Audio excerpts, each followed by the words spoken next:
Good morning, beloved brethren. I am your pastor. Now, this is our second time video for our daily devotion. So, as we read the Bible, uh, titingnan po natin ang Isaiah chapter 46 verse 9 and 10. Ito po yung pagkasabi niya sa 46 ng Isaiah 9 and 10. Remember the former things of old, for I am God, and there is none else. I am God, and there is none like me. 10. Declaring the end from beginning, and from the ancient time, the things that are not yet done, saying, My counsel shall stand, and I will do all my pleasure. Let's pray first. Father God in heaven, Lord, once again, thank you for this opportunity.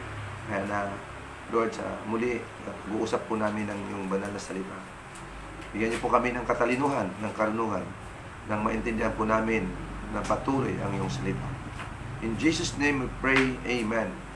Mga kapatid, as of now, once again, hindi natin inaalis ang mga nangyayari sa sanlibutan. Okay, na ngayon nga po ay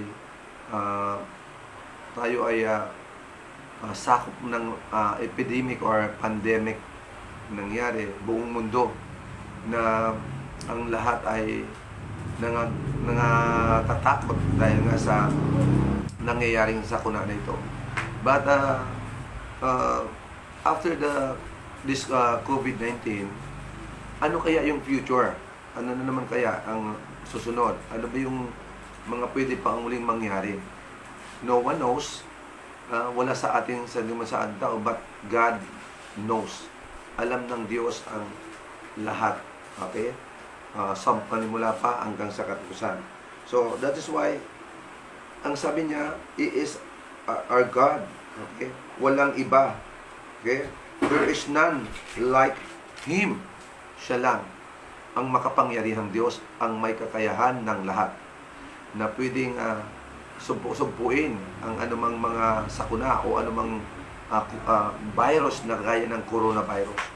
But sa pagpapatuloy po natin na gaya nito, yung future, tinitingnan po natin kung ano na ang kasunod.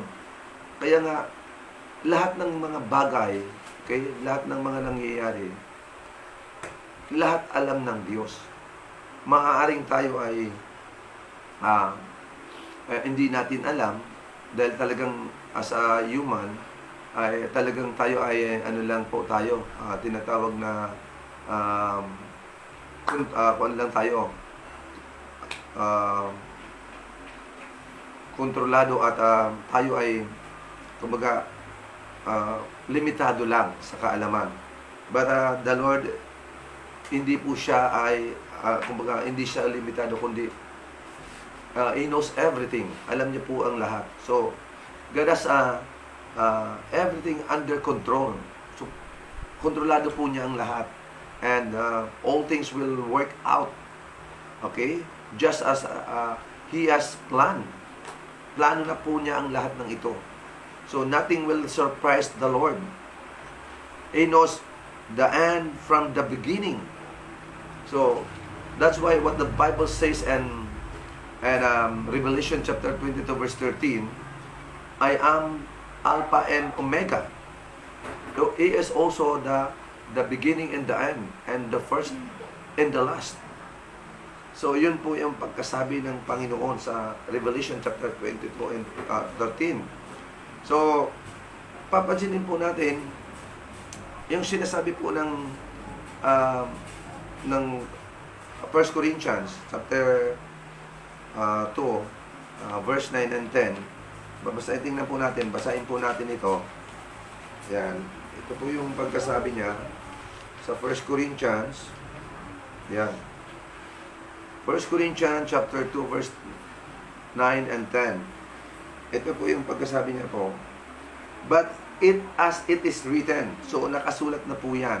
So I have not seen, nor ear heard. Sabi niya ganoon.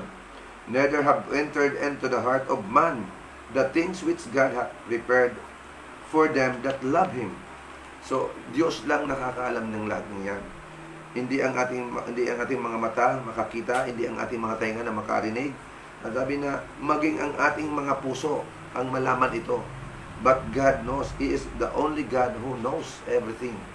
Alam ng Panginoon kung ano ang dapat niyang ihanda, dapat niyang ibigay sa Kanya o sa Kanya, sa mga anak Diyos, lalo't sa nagmamahal sa Diyos. So, but God hath revealed them nire-reveal ng Panginoon ito sa pamamagitan na niyang Kanyang Espiritu.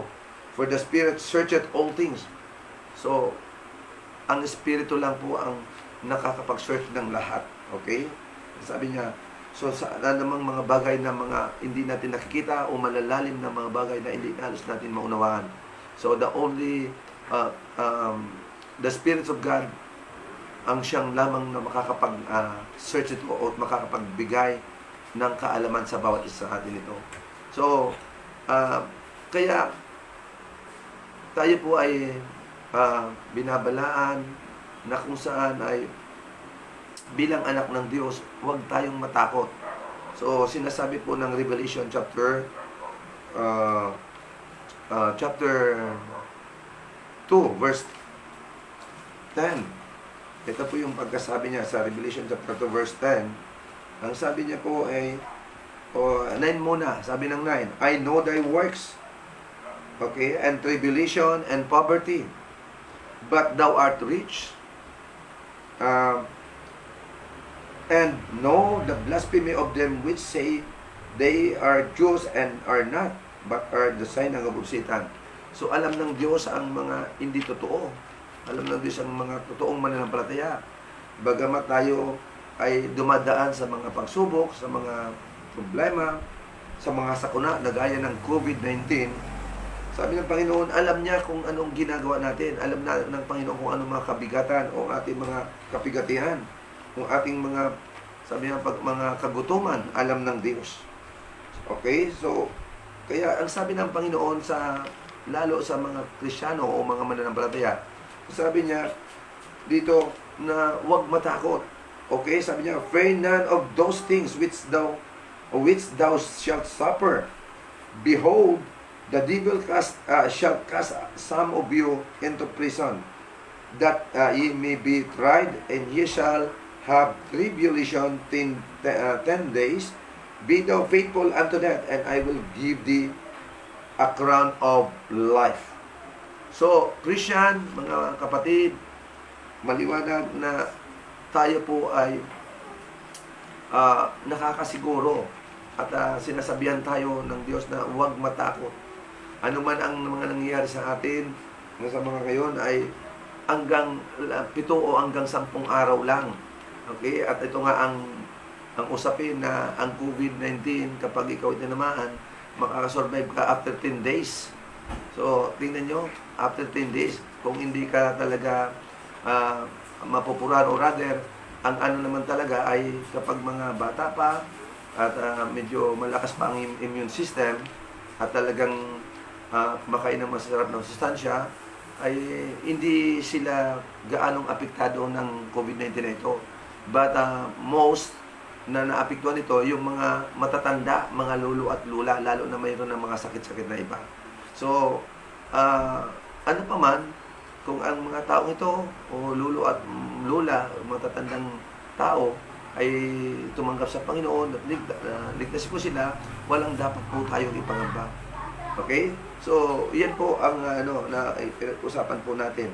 So ngayon, ang sinasabi po, one thing na nakita ko po sa 2 Peter chapter 1, tingnan po natin to, 2 Peter chapter 1, verse 20-21, ito po yung nakasabi po, ang nakasabi po dyan.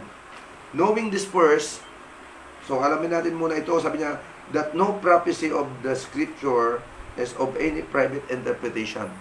So kung sino man ang nagpapaliwanag at nagsasabi na sila ang may alam at sila sa kanila nang galing yan, sila ang may utak yan, huwag kayong maniwala dahil hindi totoo yan, sapagkat lahat ay noon pa man, hindi sa Panginoon na lahat, hindi ang mga tao nung mga una pa, hindi sila. Bagkus ang lahat ng yan, ang sabi po ng verse 21, for the prophecy came not in old time by the will of man, hindi sa kalooban ng tao, but holy men of God spake as they were moved by the Holy Spirit. Kundi sa mga tao ng Diyos, sa mga man of God. Okay? Ito po ay magsasalita o mangyayari as they were moved by the Holy Spirit of God, of the Holy Ghost. So, kapag ikaw ay anak ng Diyos, ikaw ay mananampalataya, kumilos sa iyong Panginoon, ikaw po ay gagamitin ng Diyos para ipaabot ang kanyang salita sa mga tao sa iba pa. Kung ano pa man pwede niyang gustong iparating sa bawat isa atin. Kaya tayo, mga Kristyano, mga anak ng Diyos, patuloy lang tayo, gawin lang natin ang pinag-uutos ng Panginoon. Ang trabaho natin ay ipangaral ang salita ng Diyos at dalhin natin ang mga kaluluwa sa Panginoon. Okay? So maraming salamat po. God bless you all.